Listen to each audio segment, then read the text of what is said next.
तो hey guys, कैसे हो आप सभी लोग। Welcome back to my channel एजी अनाई मांगा। तो गाइस, आज मैं एक्सप्लेन करने जा रहा हूँ बुक ऑफ एस्पर के एपिसोड नंबर 349 को, जो कि काफी ज्यादा अमेजिंग होने वाला है। इसलिए पहले ही वीडियो को लाइक शेयर कमेंट सब कुछ कर डालिए। और जिन लोगों ने भी अब तक इसके पिछले एपिसोड को नहीं देखा है, तो मैंने उस एपिसोड की लिंक इस वीडियो के नीचे डिस्क्रिप्शन में दे दिया, आप लोग जाकर के पहले उसे देख लीजिए। ऑलरेडी अगर आप लोगों ने देख रखी है तो शुरू करते हैं आपके लिए ये वाला एपिसोड। तो अब इस एपिसोड की स्टार्टिंग में क्रपल हुआ सोल्जर जूफेंग से पूछता है, क्या इस सब के बाद में मैं चल फिर पाऊंगा। ये सुन जूफेंग कहता है कि तुम इससे बहुत ज्यादा कर पाओगे, तुम ल्यू क्लैन के वो गार्ड बन पाओगे जिसके के बारे में तुमने अपने सपनों में भी नहीं सोचा होगा, और आने वाले समय में तुम ल्यू क्लैन की प्राइड और हॉनर कहलाए जाओगे। इतना कहकर के जूफेंग ऊपर आसमान से जमीन पर एक जोरदार थंडर लाइटनिंग की तूफान गिरवाता है। इसके के बाद वो एकदम बैडएस हंसते हुए कहता है, ओल्ड एम्पर, अब मुझे तुम्हारे लिए कहते हुए ये डर है कि अब इस सब के बाद तुम और ज्यादा अपनी उस ड्रैगन चेयर के ऊपर नहीं बैठ पाओगे। तो जूफेंग के इतना कहने के बाद हमें अगला सीन 3 महीनों के बाद का दिखाया जाता है। अभी कहानी सुनाने वाला हमें बताता है कि रीजन स्टेट ने इस समय का फायदा उठा करके अपने अलायंस को यूज करते हुए वैलिड ड्रैगन पवेलियन और स्वॉर्ड मार्केस एवरॉड के ऊपर एक अनस्टॉपेबल सोल्जर्स की बाढ़ से हमला करा दिया। जबकि दूसरी ओर ड्राफ्टिंग फ्लावर एडिफिस की दुखद एंडिंग से सबक लेते हुए जूफेंग के दोनों अलाइज स्वॉर्ड मार्केस एब्रॉड और वैलिड ड्रैगन पवेलियन ने रीजन स्टेट के खिलाफ ज्यादा रजिस्ट नहीं किया और भागने के ऊपर ही ध्यान दिया। जबकि इस सब में असली विनर अब तक जूफेंग था, जो कि 100,000 पावरफुल क्रॉप सोल्जर्स के करीब पहुंच गया था, और उसने उनमें से ऑलरेडी 10,000 पपेट्स को रिफाइन कर लिया था। दूसरी ओर जूफेंग के अलाइज को इस सब की कोई भी खबर नहीं थी। सब लोग तो एक अच्छे प्यारे लिटिल कुत्तों की तरह जूफेंग को फॉलो करते हुए उसकी बात मान रहे थे, और इस सब का ब्लेम टोटली रीजन स्टेट के ऊपर ही आ रहा था। और अब इस सब के खत्म हो जाने के बाद इस पॉइंट पर बेसिकली अब सातों हाउसेस डिस्ट्रॉय हो चुके हैं, और अब यहाँ पे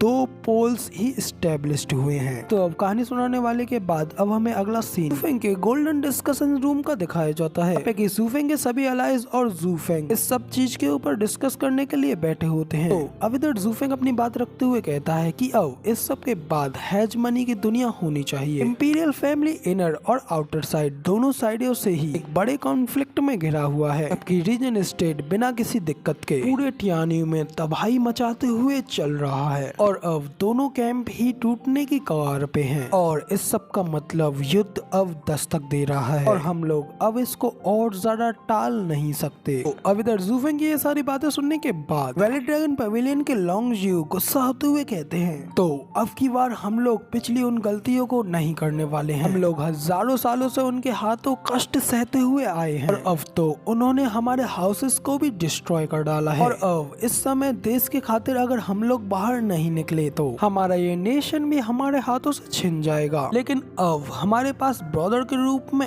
आप हैं ल्यू क्लैन। अब हम लोग एक साथ मिलकर के आसानी से उन लोगों के खिलाफ फाइट लड़ सकते हैं। हमारे पास आप हैं जो कि उन लोगों को डिस्ट्रॉय करवाने में हम लोगों को लीड करेंगे। अब हमारे पास एकमात्र सिर्फ और सिर्फ यही चॉइस रह गई है। तो अब इधर एल्डर ल्यू की ये बात सुनने के बाद वैलिड ड्रैगन पवेलियन के लॉर्ड भी खड़े होते हुए कहते हैं कि हाँ, एल्डर ल्यू बिल्कुल सही कह रहे हैं, हम लोग उनसे अब मरते दम तक फाइट लड़ेंगे। तो चलो चल के उन लोगों से फाइट लड़ते हैं। तो अब इधर जूफेंग भी वहाँ पे एकदम काम होकर के उन सभी लोगों की बातें सुन रहा होता है। फिर वो अपनी सीट से खड़ा होते हुए कहता है कि चिंता मत करो दोस्तों, हम आपकी परेशानी को समझते हैं। हमारी ल्यू क्लैन एंसेस्टेरियल टेक्निक हमारे पड़ोसियों के प्रति राइटियस और मोरल है, और जब हम लोग अपने सबसे बुरे दौर में थे तो तब आप ही लोगों ने हमारी मदद की थी, इसलिए अब हम लोग भी आपकी उस महान उदारता को भूलने वाले नहीं हैं। और अब जब आप लोग भी एक काफी बड़ी मुश्किलों में हैं, अब आप लोगों के लिए ल्यू क्लैन आपके आगे आएगा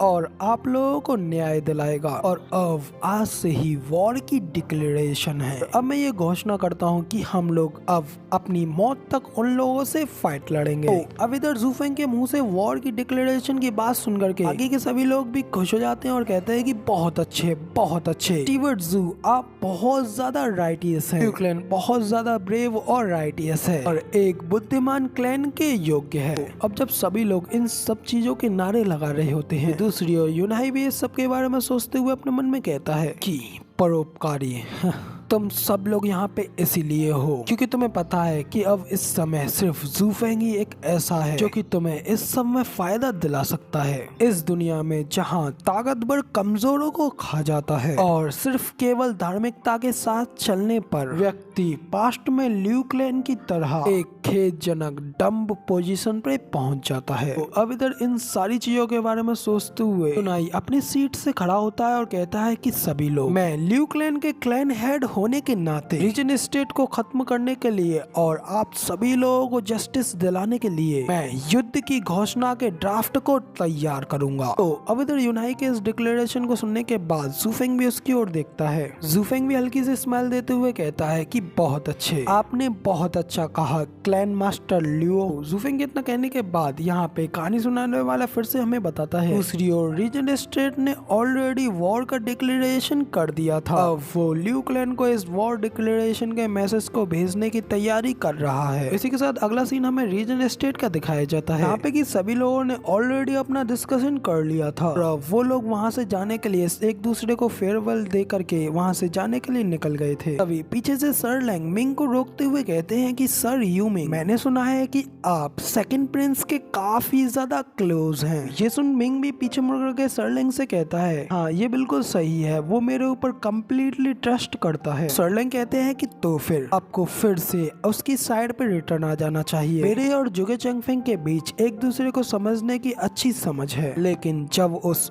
ओल्ड फॉक्स की बात आती है तो हम लोगों को एक पक्के अश्योरेंस की जरूरत होती है और एक प्लानिंग को तैयार करने की जरूरत होती है। अब जैसा कि हम लोग ल्यू क्लैन के खिलाफ युद्ध लड़ने जा रहे हैं तो मुझे इस सब में इंपीरियल फैमिली की नाक जमाने से ज्यादा किसी भी चीज से नफरत नहीं होगी। तो गाइस ओल्ड फॉक्स के नाम से अगर आप लोगों को समझ नहीं आया सर लैंग किसके बारे में बात कर रहा है तो मैं आप लोगों को बता दूं कि सर लैंग एम्पर के बारे में बात कर रहा है। तो सर लैंग की बात सुनने के बाद अब इधर मिंग भी इन सब चीजों के ऊपर सोचने लगता है और फिर थोड़ी देर बाद वो हंसते हुए सर लैंग से कहता है कि सर लैंग आप भी बिल्कुल जू फेंग की ही तरह हैं। तो अब इधर मिंग की ये बात सुन करके सर लैंग भी काफी ज्यादा हैरान हो जाते हैं। अब इधर सर लैंग भी वहाँ पे जोरों से हंसते हुए कहता है कि ओ तो अब मैं से समझा, तो उसने आपको एक रोड पास भी दिया है। तो अब इधर सर लैंग के इतना कहने के बाद यहाँ पे हमारा कहानी सुनाने वाला फिर से आता है और हमें बताता है कि युद्ध की घोषणा ने रीजन स्टेट में चारों ओर हंगामा फैला दिया है और अब रीजन स्टेट ने अपने इंपीरियल राइट्स का इस्तेमाल करते हुए खुद को ही किंग घोषित कर दिया है। तो गाइस फिलहाल तो मैं इस वाले एपिसोड को यहीं पे खत्म करता हूँ और अभी इसकी थोड़ी सी स्टोरी और रह गई है जैसे कि मैं इसके नेक्स्ट पार्ट में कवर करूंगा। यार उसे मैं अगर इसी में एक्सप्लेन करता तो वीडियो थोड़ी बड़ी हो जाती है और मुझे उसे अपलोड करने में थोड़ा और ज्यादा टाइम लग जाता, इसलिए मैंने नहीं की। फिलहाल इस बात को छोड़ के अगर आप लोगों को वीडियो पसंद आई हो तो यार एक लाइक कर देना और साथ ही कमेंट करके जरूर बताना कि आपको एक्सप्लेनेशन कैसा लगा और ऐसी अमेजिंग वीडियोस को देखने के लिए चैनल को सब्सक्राइब जरूर से कर देना। शुक्रिया।